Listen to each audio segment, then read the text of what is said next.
মুআজ্জাজ মুসল্লিয়ান একরাম, সপ্তাহের শ্রেষ্ঠতম দিন হচ্ছে জুমার দিন। আবার এই জুমার দিনকে সাইয়্যিদুল আইয়াম বলা হয়, অর্থাৎ দিন সমূহের সর্দার।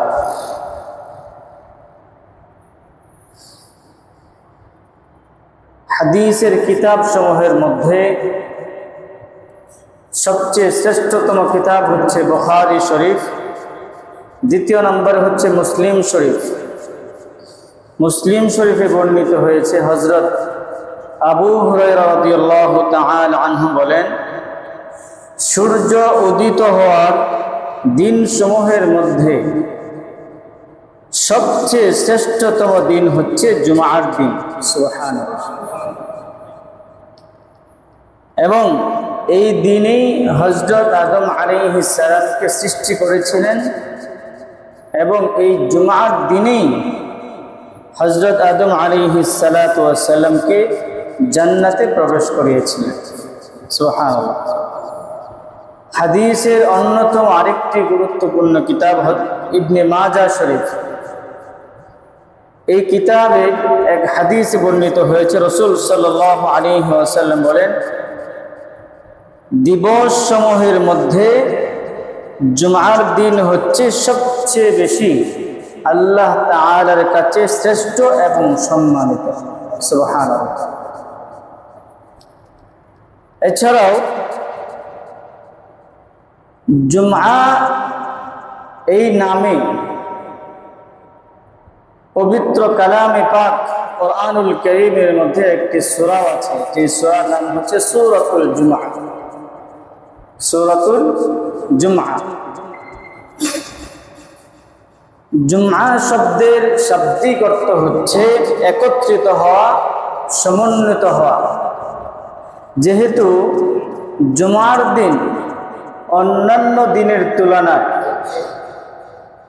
সমাজের সব শ্রেণী পেশার বালেগ মুমিন মুসলমান একত্রিত হয়ে জোহরের নামাজের পরিবর্তে জুমার নামাজ ফরজ রূপে আদায় করে, এই জন্যই জুমাকে কি বলা হয়? জুমা বলা হয়। জুমা এর শাব্দিক অর্থ কি? একত্রিত হওয়া, সমন্বিত হওয়া। জুমার দিন অন্যান্য দিনের তুলনায় মুসলমানরা বেশি কি হয়? একসাথে একত্রিত হয়। রাসূলুল্লাহ সাল্লাল্লাহু আলাইহি ওয়াসাল্লাম যখন মক্কা থেকে মদিনায় হিজরত করলেন, মদিনার আনসারী সাহাবীরা রাসূলুল্লাহ সাল্লাল্লাহু আলাইহি ওয়াসাল্লামের কাছে এসে বললেন, ইয়া রাসূলুল্লাহ, ইহুদিরা তারা শনিবার এবং খ্রিস্টানরা, নাসারারা তারা রবিবার একত্রিত হয়ে তারা তাদের গির্জাতে একত্রিত হয়ে বা উপাসনালয়ে একত্রিত হয়ে তারা তাদের পূজা বা অর্চনা বা উপাসনা করে। যদি আমাদেরও একটা দিন হতো যে আমরা সপ্তাহে অন্তত পক্ষে আমরা যারা মুসলমান, কেউ আছে অমুক জায়গায় ব্যবসা করে, বিভিন্ন জায়গায় ব্যবসা বাণিজ্য করে, অনেক কাজকর্ম করে দূর দূরান্তে, জুমার দিন উপলক্ষে যেহেতু এই দিন বন্ধ থাকে, আমরা সবাই একত্রিত হয়ে আলাদাভাবে কোনো ইবাদত করতে পারতাম, তাহলে ভালো লাগতো। তো আনসারী সাহাবীরা যখন রাসূল সাল্লাল্লাহু আলাইহি ওয়াসাল্লামের কাছে আবদার জানালেন, আল্লাহ রাব্বুল আলামিন মুসলমানদেরকে জুমার দিন উপহার দিলেন। বলেন সুবহানাল্লাহ। তাহলে আমরা জানতে পারলাম জুমার দিন হচ্ছে সাইয়্যিদুল আইয়াম, সপ্তাহের শ্রেষ্ঠতম দিন।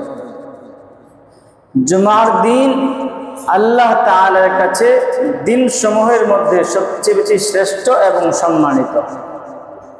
জুমআ এর শাব্দিক অর্থ হলো একত্রিত হওয়া। যেহেতু আমরা সপ্তাহের অন্যান্য দিনের তুলনায়, অন্যান্য ওয়াক্তের নামাজের তুলনায় জুমার নামাজে সমাজের সর্বশ্রেণীর বালেগ মুমিন মুসলমান একত্রিত হয়ে জোহরের নামাজের পরিবর্তে জুমার নামাজ আদায় করে, এই জন্য কি বলা হয়? জুমাকে জুমা বলা হয়। জুমা কোথায় থেকে এসেছে? রাসূল সাল্লাল্লাহু আলাইহি ওয়াসাল্লাম যখন মক্কা থেকে মদিনায় হিজরত করেছেন, সাহাবীদের অনুরোধে আল্লাহ রাব্বুল আলামিন রাসূল সাল্লাল্লাহু আলাইহি ওয়াসাল্লামের মাধ্যমে আমাদেরকে জুমার দিন উপহার দিয়েছেন। বলেন সুবহানাল্লাহ। প্রিয় হাজিরিন, জুমার দিন অন্যান্য দিনের তুলনায় ইবাদতের পরিমাণ একটু বেশি। অনেকগুলো আমল আমাদের জন্য জুমার দিন দেওয়া হয়েছে। শ্রেষ্ঠ কেন? মুমিন যা করবে, মুমিনের জীবনে যা কিছু হবে, সব কিছুই আল্লাহ এবং আল্লাহর রসুলকে কেন্দ্র করেই হবে, কোরআন এবং হাদিসকে সামনে রেখেই হবে। কথা বলা ঠিক কিনা? মুমিনের কোনো কিছুই আল্লাহ এবং আল্লাহর রসুলের হুকুম আহকাম, রসুলের তরিকা বিহীন হতে পারে না। কোরআন হাদিসের বাহিরে কিছুই হতে পারে না। মুমিন যে আনন্দ প্রকাশ করবে সেটাও ইসলামের সীমারেখার ভিতরেই হবে। মুমিন একজনের সাথে বন্ধুত্ব রাখবে, সেই বন্ধুত্ব আল্লাহর জন্যই হবে। যদি কাহারোর সাথে শত্রুতা তৈরি করতে হয়, সেটাও কার জন্য হবে? আল্লাহর জন্যই হবে। কাউকে যদি ভালো কথা বলতে হয়, সেটাও আল্লাহর জন্যই বলতে হবে। এবং কাহারোর সাথে যদি কোনো কটুকতা করতে হয়, সেটাও কার জন্য হবে? আল্লাহর জন্য।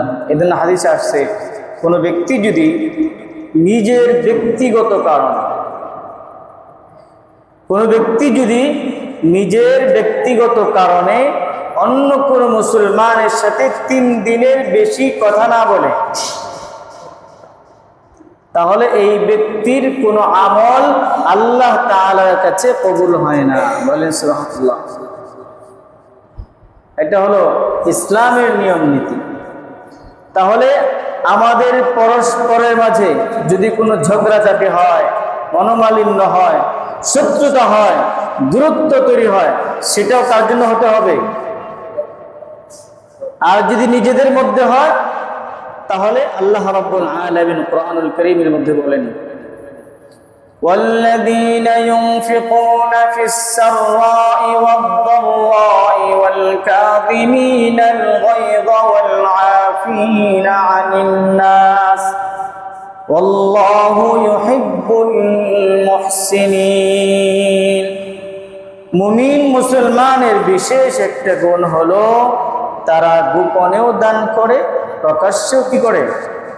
দান করে। সচ্ছল অবস্থায়ও দান করে, অসচ্ছল অবস্থায় কি করে? দান করে। এবং কি? ওয়াল কাযিমিনাল গায়য, মুমিন তার ব্যক্তিগত রাগকে দমন করে রাখে, সংযত করে। ব্যক্তিগত কারণে যে রাগটা উঠছে, সেই রাগটা কি করে? সংযত রাখে। আর কি? ওয়াল আফিনা আনিন নাস, যদি ব্যক্তিগত কারণে পরস্পরের মাঝে ঝগড়া ঝামেলা তৈরি হয়, সে একে অপরকে মাফ করে দেয়। এটা কার গুণ? বলেন কার গুণ? মুমিনের গুণ। কার গুণ? মুমিনের গুণ। আল্লাহ বলেন আল্লাহু ইউহিব্বুল মুহসিনিন, এবং যারা এই সমস্ত গুণে গুণান্বিত হবে, অর্থাৎ প্রকাশ্যেও দান করবে, গোপনেও দান করবে, সচ্ছল অবস্থায় দান করবে, অসচ্ছল অবস্থায় দান করবে, এরকম ভাবে যখন তার রাগ আসবে, ব্যক্তিগত কোনো কারণে রাগ আসবে, রাগকে নিয়ন্ত্রণ করবে। যদি কখনো পরস্পরের মাঝে মনোমালিন্য তৈরি হয়ে যায়, একে অপরকে মাফ করে দিবে। এই গুণগুলো যে অর্জন করবে, সে হলো মুমিন, সে হলো মুহসিনিন। আল্লাহ রাব্বুল আলামিন মুহসিনিন বান্দাদেরকে, নেককারদেরকে আল্লাহ তাআলা ভালোবাসেন। বলেন সুবহানাল্লাহ। তাহলে আমাদের পরস্পরের মাঝে যদি কখনো মনোমালিন্য হয়, তাহলে আমাদের করণীয় হবে পরস্পরকে মাফ করে দেওয়া। বাকি যদি কাহার সাথে দূরত্ব তৈরি করতে হয়, সেটা যদি আল্লাহর জন্য হয়, যতদিন পর্যন্ত আল্লাহর জন্য সে আল্লাহকে নিয়ে, রসুলকে নিয়ে, ইসলামকে নিয়ে বিশুদ্ধার করেছে, অবমাননা করেছে, উল্টা পাল্টা কথা বলেছে, যতদিন পর্যন্ত সে না শুধরাবে, যতদিন পর্যন্ত সে সংশোধন না হবে, তার সাথে বন্ধুত্ব হতে পারে। এই জন্য প্রিয় হাজিরিন, আল্লাহ রাব্বুল আলামিন যে জুমার দিনকে শ্রেষ্ঠত্ব দিয়েছেন আমরা ঘোরাফেরা করার জন্য, নামাজ টামাজ বাদ দিয়ে ঘুমানোর জন্য, যে সারা সপ্তাহ শনিবার, রবিবার, সোমবার, মঙ্গলবার, বুধবার, বৃহস্পতিবার পুরা সপ্তাহে 6 দিন কত কষ্ট করি, যেহেতু শুক্রবার একটু পাইছি, ঘুমাইছি রাত 10টায়, একবারে পরের দিন সকাল 10টা, 11টায়, 12টায়, 12:30টায়, 1:45টায় কোনোভাবে ঘুম থেকে উঠে একটা গোসলটা কোনোভাবেই করে জুমার জন্য নামাজে চলে আসলাম। এরপরে জোহরের পরে বউ বাচ্চা নিয়ে, পরিবার নিয়ে কোথায় ঘুরতে চলে গেলাম। এই জন্যই কি জুমার দিনকে শ্রেষ্ঠ দিন বলা হয়েছে? এই জন্যই কি জুমার দিন সাইয়্যিদুল আইয়াম, দিন সমূহের সর্দার বলা হয়েছে? আল্লাহ রাব্বুল আলামিন জুমার দিনকে শ্রেষ্ঠত্ব দিয়েছেন বিশেষ কিছু আমলের কারণে, বিশেষ কিছু আমলের কারণে। যেহেতু আমরা সপ্তাহের 6 দিন বিভিন্ন কাজে ব্যস্ত থাকি, দুনিয়ার বিভিন্ন ব্যস্ততায় আমরা পড়ে থাকি, দুনিয়া অর্জনের ফিকিরে থাকি, যার কারণে আমরা আল্লাহ তাআলাকে তেমন ভাবে স্মরণ করতে পারি না। এই জন্য জুমার দিনে আল্লাহ রাব্বুল আলামিন যেহেতু অবসর দিন, এজন্য বিশেষ কিছু আমল দিয়েছেন। এই আমলগুলো যদি আমরা করি তাহলে আমাদের জন্য জুমার দিন যে শ্রেষ্ঠ, জুমার দিন যে সাইয়্যিদুল আইয়াম, দিন সমূহের সর্দার, সেটা যথাযথ কি হবে? ফলপ্রসূ হবে।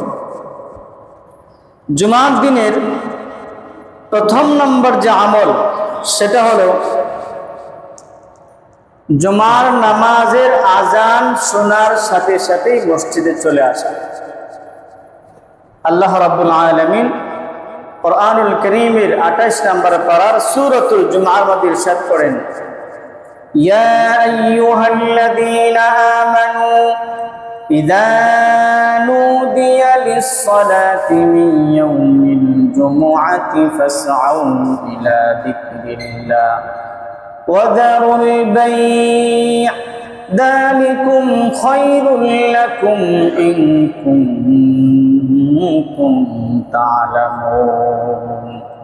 আল্লাহ তাআলা বলেন, ও ঈমানদার বান্দারা, ইযা নুদিয়া লিস-সালামি ইয়াউমিল জুমআ, যখন জুমার দিন, জুমার জন্য তোমাদেরকে আহ্বান করা হয়, অর্থাৎ জুমার নামাজের আজান দেওয়া হয়, ফাসআউ ইলা যিকরিল্লাহ, তোমরা দৌড়ে দৌড়ে তাড়াতাড়ি জুমার নামাজের জন্য মসজিদে চলে আসো।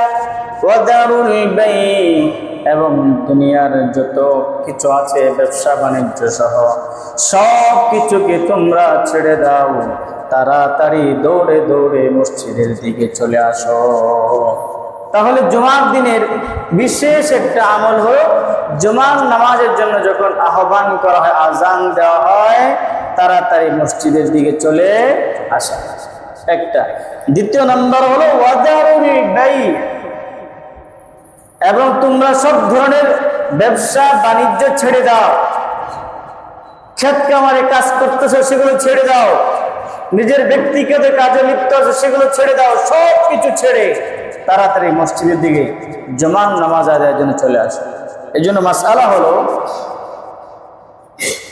জুমার নামাজের জন্য বা খুতবার জন্য যে আজান দেওয়া হয়, দ্বিতীয় আজান, প্রথম আজান দেওয়া হয় প্রায় 12টা 20 বা 10, আর যখন খুতবার আজান দেওয়া হয় তখন প্রায় 1টা 25 বা 1টা 20 বলেন, 1টা 20 বা 25।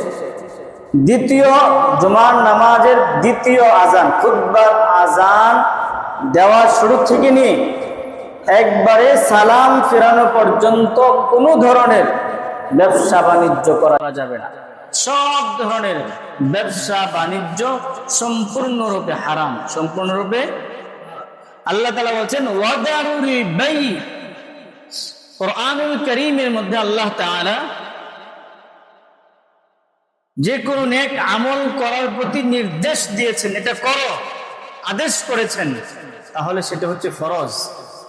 আর যদি কোনোটাকে বলেছেন এটা করো না, তাহলে সেটা হচ্ছে হারাম। দাওয়াত হচ্ছে ওয়াদারুল বাইয়া, দাওয়াত হচ্ছে ছেড়ে দেওয়া, পরিত্যাগ করা।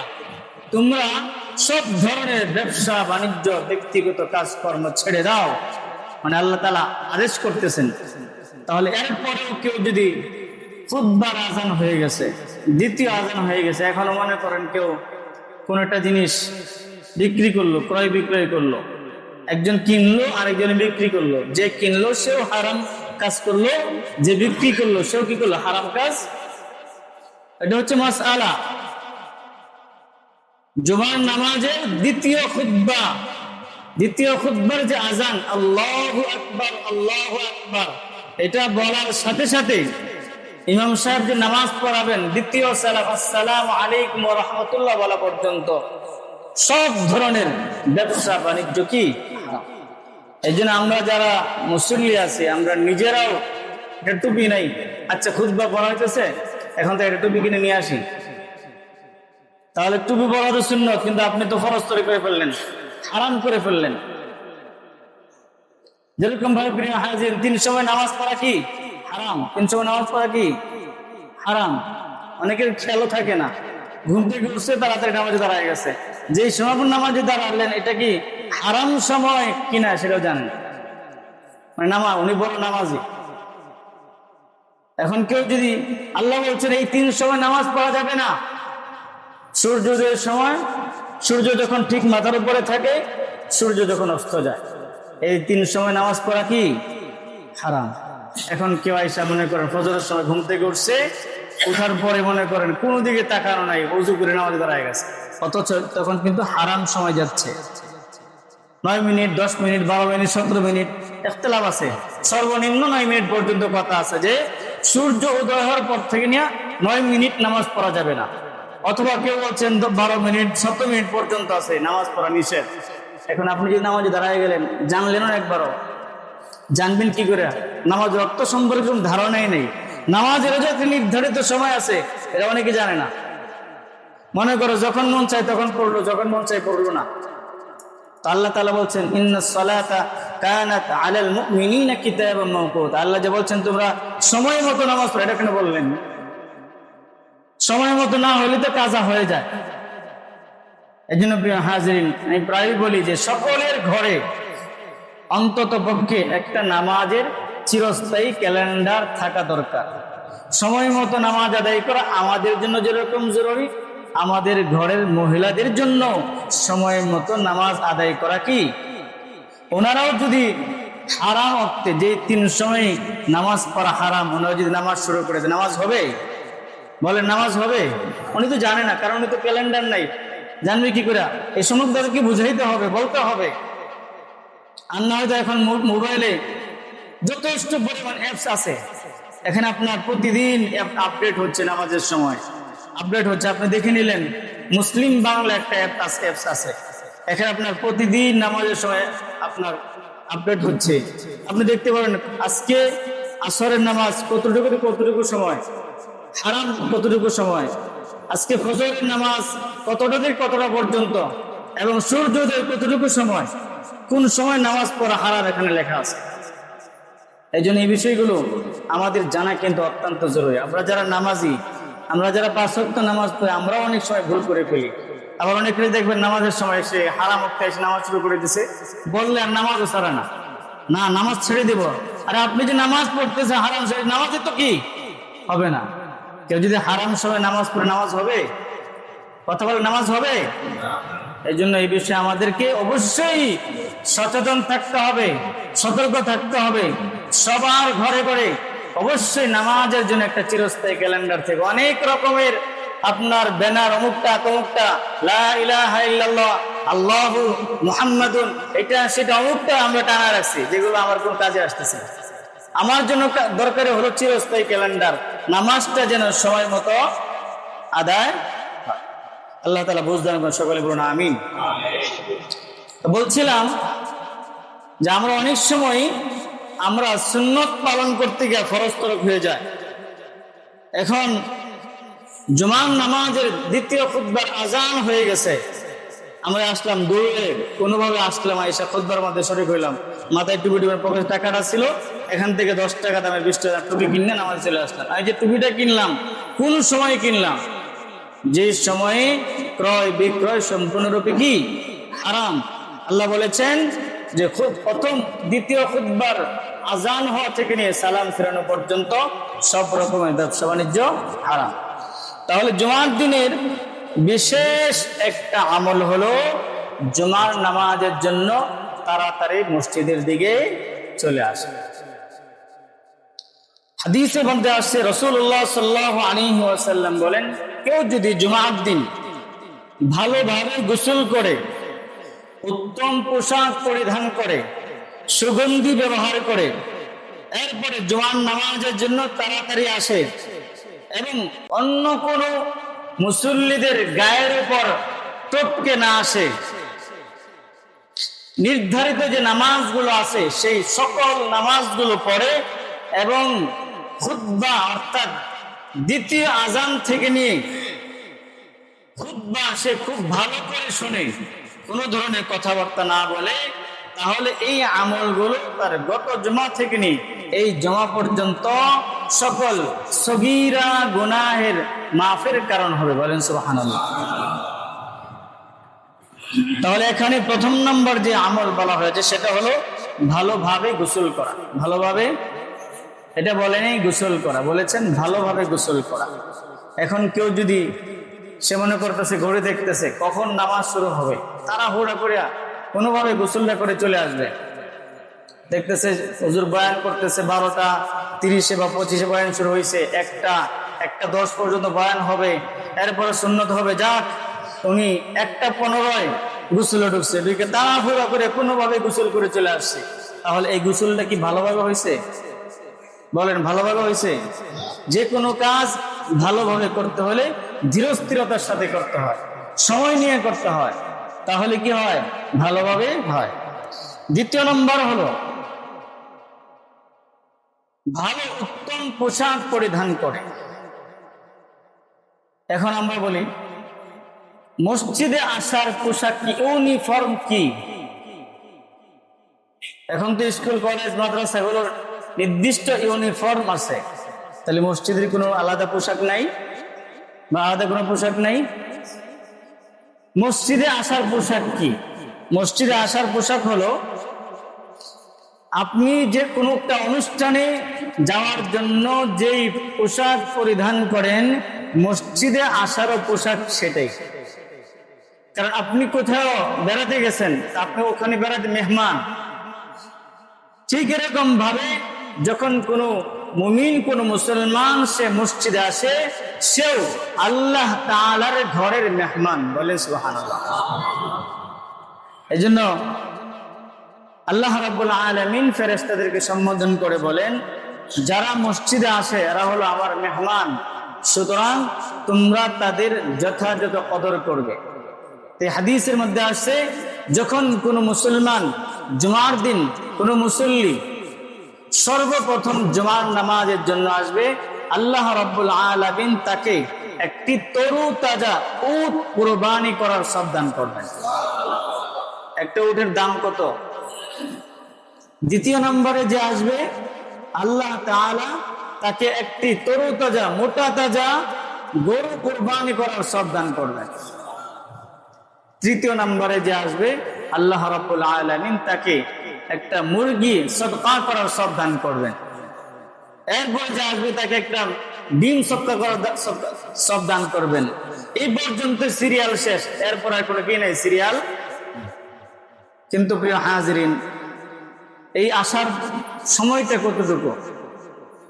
জুমার নামাজের খুতবা শুরু হয়ে গেছে, খুতবা পড়া হচ্ছে। সপ্তাহে একটা দিন, সপ্তাহের 6 দিনই আমি এমন মুসলমান হইলাম, সপ্তাহের 6টা দিন অতিবাহিত হয়, ফজরেও শরীক হলাম না, জোহরেও শরীক হলাম না, আসরেও আসলাম না, মাগরিবেও আসলাম না, এশায়ও আসলাম না। এভাবে শনিবার গেল, এভাবেই রবিবার গেল, এভাবেই সোমবার গেল, এভাবেই মঙ্গলবার গেল, এভাবেই বুধবার অতিবাহিত হলো, এভাবে বৃহস্পতিবার অতিবাহিত হলো। তারপর আল্লাহ রাব্বুল আলামিন শনিবারেও রাগ করলেন না, রবিবারেও রাগ করলেন না, সোমবারেও রাগ করলেন না, মঙ্গলবারেও রাগ করলেন না, বুধবারও রাগ করলেন না, বৃহস্পতিবারও রাগ করলেন না। শনিবারও আল্লাহ তাআলা আমাকে 3 বেলা খাওয়াইছেন, রবিবারও খাওয়াইছেন, বৃহস্পতিবার পর্যন্ত খাওয়াইছেন, শনিবারও আল্লাহ তাআলা আমাকে সুস্থতা দান করছেন, সুস্থ রেখেছেন, ভালো রেখেছেন, বৃহস্পতিবার পর্যন্ত ভালো রেখেছেন, কোনো ধরনের অসুখ বিসুখ দেয় নাই। দুনিয়ার সব কাজ কর্ম করার সক্ষমতা শক্তি আল্লাহ তাআলা দিয়েছেন। এরপরে যদি সপ্তাহে অন্তত পক্ষে একটা দিন যাওয়ার জন্য আমরা একটু আগে আগে আল্লাহ তাআলাকে স্মরণ না করতে পারি, আল্লাহ তাআলার শুকরিয়া আদায় না করতে পারি, আল্লাহ তাআলার কৃতজ্ঞতা আদায় না করতে পারি, তাহলে আমি কেমন নাফরমান বান্দা হব? আল্লাহ তাআলা তো কোরআনে বলেছেন, লা ইন শাকারতুম লাযীদান্নাকুম ওয়া লা ইন কাফারতুম ইন্না আযাবি লাশাদীদ। যদি তোমরা আমার নিয়ামতের শুকরিয়া আদায় করো, আমি তোমাকে সুস্থ রেখেছি, ভালো রেখেছি, শনিবারে খাওয়াইছি, রবিবারে খাওয়াইছি, সোমবারে খাওয়াইলাম, মঙ্গলবারে খাওয়াইলাম, বুধবারে খাওয়াইলাম, বৃহস্পতিবারে খাওয়াইলাম, এই 6 দিনে একটা দিনও এক ওয়াক্ত নামাজও পড়লা না, তোমাকে সুস্থ রাখলাম, ভালো রাখলাম, দুনিয়ার ইনকাম করলাম, দুনিয়া সাজাইলা, অথচ শুক্রবার দিন অন্তত পক্ষে একটা দিনে তো তুমি আমাকে একটা বার হলে স্মরণ করতে পারতা, আমার পায়ে একবার কুদরতি খতমে একবার হতে সেজদা দিতে পারতা। কথা বলেন ঠিক কিনা? আল্লাহ বলেন, ওয়ালা ইন কাফারতুম ইন্না আযাবি লাশাদীদ। আল্লাহ তাআলা আমাদেরকে যে নিয়ামত দিয়েছেন, সুস্থতা দিয়েছেন, হায়াত দিচ্ছেন, আমার বয়সের কত মানুষ দুনিয়া থেকে বিদায় দিচ্ছে, নিতেছে কিনা? কত মানুষ প্যারালাইসিস হয়ে আছে, ক্যান্সারে আক্রান্ত, এরকম ভাবে আপনার সব বুঝ বুদ্ধি চলে গেছে, শরীরে কোনো শক্তি নাই, ডায়াবেটিস, অমুক সমস্যা, তমুক সমস্যা, ঘিনে জর্জরিত, কত ধরনের যে সমস্যা, ঘরের সমস্যা, ছেলে জ্বালাইতেছে, মেয়ে জ্বালাইতেছে, স্ত্রী কথা শুনে না, কত ধরনের সমস্যা। আল্লাহ তাআলা আমাদের যাদেরকে ভালো রেখেছেন, সুস্থ রেখেছেন, বিপদ আপদ মুক্ত রেখেছেন, 3 বেলা খাওয়ার সুযোগ করে দিচ্ছেন, সে আল্লাহ রাব্বুল আলামিনকে আমি যদি একবারও স্মরণ না করি, একবারও যদি ইয়াদ না করি, সে আল্লাহ তাআলার কুদরতি খতমে অন্তত পক্ষে সপ্তাহে একবারও যদি সেজদা না করি, আল্লাহ বলেন, ওয়ালা ইন কাফারতুম ইন্না আযাবি লাশাদীদ। হয়তো তুমি লম্বা হায়াত পেয়ে যেতে পারো, হয়তো তোমার সম্পদ বাড়তে পারে, হয়তো তোমার শরীরে শক্তিও থাকতে পারে, হয়তো তোমার কোনো অভাব নাও থাকতে পারে, কোনো অসুখ বিসুখ নাও থাকতে পারে, কিন্তু জানিয়ে রাখো, আমার যে নিয়ামতগুলো তুমি ভোগ করেছো, তোমাকে সুস্থতা দিয়েছিলাম, অভাব দেই নাই, কোন ধরনের সমস্যা দেই নাই, বালা মুসিবত দেই নাই, অসুখ বিসুখ দেই নাই, এই যে নিয়ামতগুলো দিয়েছি, এগুলো যে যথাযথ কদর করো নাই, আমাকে স্মরণ করো নাই, ইন্না আযাবি লাশাদীদ, আমার শাস্তি কিন্তু খুবই কঠিন। আমার শাস্তি কি? এই জন্য প্রিয় হাজরিন, জুমার দিনের বিশেষ একটা আমল হলো জুমার নামাজের জন্য আগে আগে আসে। জুমার নামাজের জন্য প্রিয় হাজরিন, কি বলবো, দুঃখের কথা, এমনও মুসলমান আছেন, এমনও মুসলমান যে সপ্তাহের পর সপ্তাহ, মাসের পর মাস যায়, 5 ওয়াক্ত বাদে দিলাম, জুমার নামাজটা পর্যন্ত পড়ে, এমন মুসলমান আছে। বলেন, আপনাদের জানা মতো আসেনি? জুমার নামাজটা পর্যন্ত পড়ে না। অথচ কেউ যদি পরপর ধারাবাহিক ভাবে 3টা জুমা না পড়ে, তাহলে এটা তার জন্য মারাত্মক কবিরা গুনাহের কারণ হবে। কবিরা গুনাহতে এমনি মারাত্মক, এর চেয়ে আরো কঠিন হবে। 1 নম্বর। 2 নম্বর হলো, যারা পরপর 3টা জুমা ছেড়ে দেয়, আল্লাহ তাআলা তাদের দিলের মাঝে মোহর মেরে দেন। মোহর মানে সিল মারা। কি মারা? মনে করেন আপনি যে দরখাস্ত করছেন, দরখাস্ত লেখার পরে যে সিল মারছে, তারপরে আপনি এখানে কিছু কমাইতে পারেন, বাড়াইতে পারবেন? সুযোগ আছে গো? যদি সিগনেচার হয়ে যায়, সিল মারা হয়ে যায়, এই দরখাস্তের মধ্যে, এই পৃষ্ঠার মধ্যে বা এই স্ট্যাম্পের মধ্যে কিছু বাড়ানোর বা কমানোর ক্ষমতা আছে? ঠিক এরকম ভাবে আল্লাহ তাআলা মোহর মেরে দেয়, সিল মেরে দেয়, যার কারণে তখন আর তার ভালো মন্দ পার্থক্য করার কোনো ক্ষমতা থাকে, তখন তার চলাফেরা আর জীবজন্তুর চলাফেরার মধ্যে কোনো পার্থক্য থাকে? জীবজন্তু যেরকম ভাবে আরেকজনের ক্ষেতের গিয়ে ধান খাইয়ে ফেলতেছে, সে কি জানে এটা কি ভালো না, এটা হালাল না হারাম জানে? সে তো জানে না, সে জীবজন্তু, তার খাইলে এলো বাঁচলেই হইলো। ঠিক এরকম ভাবে আমাদের মাঝে এরকম অনেক নামধারী মুসলমান আছে, যা মন চায় তাই খাইতেছে, যেখানে মন চায় সেখানে যাইতেছে, যা মন চায় তাই আর যেভাবে সেভাবে তার জীবন যাপন করতেছে। তার মাঝে আর জীবজন্তুর জীবনের মাঝে কোনো পার্থক্য? 3 নম্বর কারণ হলো, 3 নম্বর ক্ষতি হলো, যারা পর পর 3টা জুমা ছেড়ে দেয়, তার জন্য সবচেয়ে বেশি শাস্তির কারণ হলো সে গাফিল হয়ে যায়, উদাসীন হয়ে যায়, সে অলস হয়ে যায়। আর এই গাফিলতি, উদাসীনতা, অসতর্কতাই জাহান্নামে যাওয়ার জন্য বড় একটি কারণ।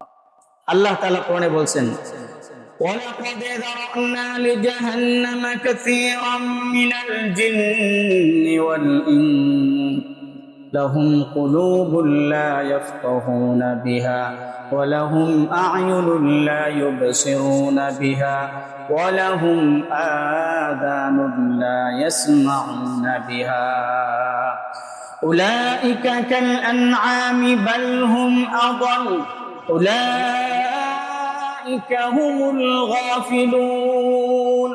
আল্লাহ বলেন, আমি অনেক মানুষ এবং জিনকে জাহান্নামের জন্য বানাইছি। তারা কারা? তারা হলো দেখেও দেখে না, বুঝেও বুঝে না, শুনেও শোনে না। তো তাদের পরিণাম হলো ওরা চতুষ্পর্যন্ত না, বরং তার চেয়েও আরো বড় নিকৃষ্ট হয়ে যায়। তার কারণ হলো এই অবস্থা একজন মানুষের জীবনে কেন তৈরি হয়? কারণ হলো উলাইকা হুমুল গাফিলুন, তারা গাফিল হয়ে গেছে। তারা কি গেছিল? আচ্ছা সমস্যা নাই, নামাজ পড়বো না, আচ্ছা পরে পড়বো না, আরো সময় আছে, আরে এখনই কি মারা যাবো? আরে মানে গাফলতি, উদাসীনতা, অবহেলা, অলসতা। আচ্ছা সমস্যা নাই, দাড়ি পরে রাখবো না, সমস্যা নাই, আরে পাঞ্জাবি পরে টুপি মাথায় দিব না, আচ্ছা নামাজ পড়বো না, আচ্ছা পরে হালাল করবো না, মানে পরে হবে না। এই পরে করতে করতে করতে করতে একদিন কি চলে আসবে? মৃত্যু চলে আসবে। এই জন্য হাজির, আমরা মৃত্যুর জন্য প্রস্তুতি নিলেও মরতে হবে, মৃত্যুর জন্য প্রস্তুতি না নিলেও কি? একজন মানুষ সারা জীবন মৃত্যুর জন্য প্রস্তুতি নিয়েছে, যে কোনো সময় মৃত্যু আসতে পারে। এই জন্য সে তওবা করে রেখেছে, গুনাহ হইলে মাফ চেয়ে নেই, কোনো ধরনের অন্যায় করে না, 5 ওয়াক্ত নামাজ পড়ে, হালালকে হালাল বুঝেই চলার চেষ্টা করে, হারামকে হারাম বুঝে পরিহার করার চেষ্টা করে। এই ব্যক্তি সে মৃত্যুর জন্যই প্রস্তুতি নিয়ে রাখে সবসময়। এই ব্যক্তিকেও যেরকম ভাবে মরতে হবে।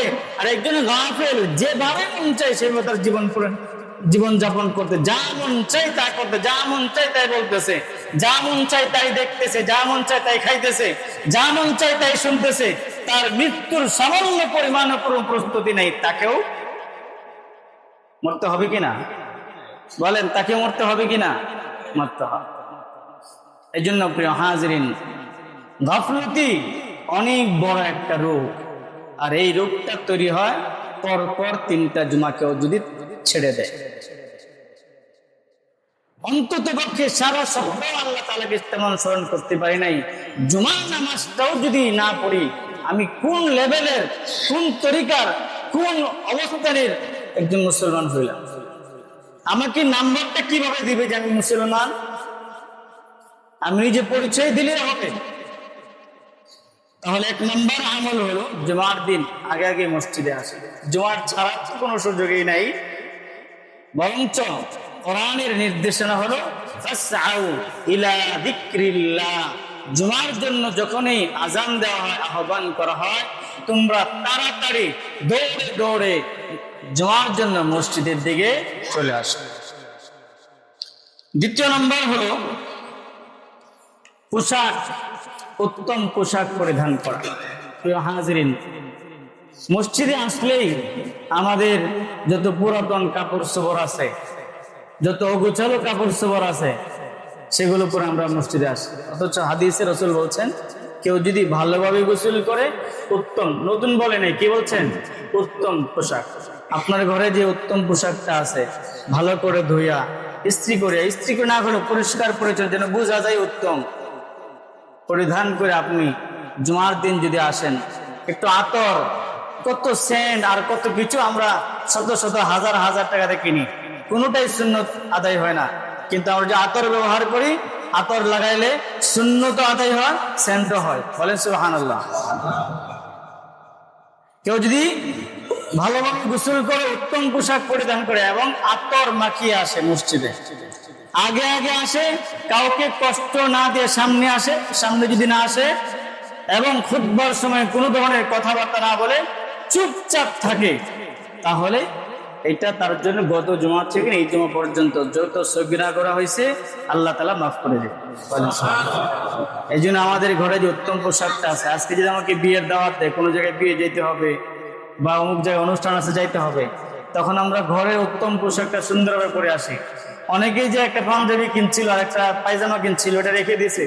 কোনোদিন যদি ছেলে মেয়ে বিয়ে দেয় বিয়ের বাড়িতে, হ্যাঁ, ছেলে মেয়ের শ্বশুর বাড়িতে কি পাঞ্জাবিটা আর ট্রাউজারটা আর পায়জামাটা পরে যাইবে, আল্লাহ জানে কোন দিন যাইবো জানি না। অথচ সেখানে গেলে কোনো সব আছে, কিন্তু মসজিদে যদি কেউ উত্তম পোশাক পরিধান করে আসে, ভালো পোশাক পরিধান করে আসে, তাহলে গত জুমা থেকে এই জুমা পর্যন্ত তারা সগীরা গুনাহ মাফ হয়ে যায়। সুবহানাল্লাহ। এই জন্য অন্তত পক্ষে জুমার দিন আমরা উত্তম পোশাক পরিধান করে আসবো। কার ঘরে আসলাম বলেন? কার ঘরে? কার ঘরে? আল্লাহ তাআলার ঘরে। আল্লাহর ঘরে আসলাম। আল্লাহর ঘরে আসলে আমাদেরকে অবশ্যই তো একটু ভালো পোশাক পরিধান করে আসা উচিত। আল্লাহ হলেন মেজবান, আমরা হলাম কি? মেহমান। তাহলে মেজবানের বাড়িতে আসলে পৃথিবীর মালিক আল্লাহর ঘরে আসলাম, অত যেভাবে শুয়ে চলে আসলাম, একটা কাপড় সামনে পড়ছে পরে চলে আসলাম। আল্লাহ তাআলা আমাদেরকে তৌফিক দান করুন, সকলে বলুন আমিন। প্রিয় হাজিরিন, জুমার দিনের বিশেষ একটা আমল হলো বেশি বেশি দরুদ পড়া। হাদিসের মধ্যে রাসূল সাল্লাল্লাহু আলাইহি ওয়াসাল্লাম বলেন, দিন সমূহের মধ্যে জুমার দিনই হচ্ছে উত্তম, এবং এই দিনেই হযরত আদম আলাইহিস সালামকে সৃষ্টি করা হয়েছে, এই দিনেই তিনি ইন্তেকাল করেন এবং এই দিনেই কিয়ামত সংঘটিত হবে। সুতরাং তোমরা আমার উপর বেশি পরিমাণে দরুদ পাঠ করো, কারণ তোমরা যে দরুদ পাঠ করো সেগুলো আমার কাছে পৌঁছানো হয়। বলেন সুবহানাল্লাহ। আমি যদি রাসূলের কতটুকু আশিক, কতটুকু প্রেমিক, খালি দরুদ, এই যে মিলাদ আর কিয়াম করলে হবে না, দরুদ পড়তে হবে। রাসূল মিলাদ কিয়ামের কথা বলেন নাই, বলছেন দরুদের কথা। কেউ যদি দরুদ পড়ে সেগুলো রাসূলের কাছে আল্লাহ রাব্বুল আলামিন পাঠায়া দেন, পৌঁছায়া দেন। এছাড়াও প্রিয় হাজিরিন, বলেন আমরা কখনো আল্লাহ তাআলার রহমত ছাড়া এক মুহূর্ত নিরাপদে বেঁচে থাকতে পারবো? আমরা আমাদের জীবনের প্রতিটা মুহূর্তই আল্লাহ তাআলার রহমতের উপর নির্ভরশীল। কথা বলেন ঠিক কিনা? মনে করেন আমরা মসজিদে বসে আছি, বিল্ডিং আছে, সবকিছু আছে, বুঝতেছি আমরা মনে করি আমরা নিরাপদ। আসলে কি আমরা নিরাপদ? এখন যদি ভূমিকম্প হয় বাঁচার কোন উপায় আছে? তাহলে আল্লাহ তাআলা যদি হেফাজত না করেন, আল্লাহ তাআলা যদি নিরাপত্তা না দান করেন, আল্লাহ তাআলা যদি আমাদেরকে তার রহমতের চাদরে আবৃত করে না রাখেন, তাহলে প্রিয় হাজির কখনোই আমরা নিরাপদে দুনিয়াতে বেঁচে থাকতে পারবো। এখন তো আরো কত প্রযুক্তি বের হয়েছে, ইসরায়েল থেকে, আমেরিকা থেকে, ইরানে কি করে লক্ষ্য ঠিক করে দেখা যায় মানুষকে হত্যা করে ফেলে। কথা বলেন ঠিক কিনা? তাহলে আমি আপনি নিরাপদ কিভাবে যদি আল্লাহ তাআলা হেফাজত না করেন?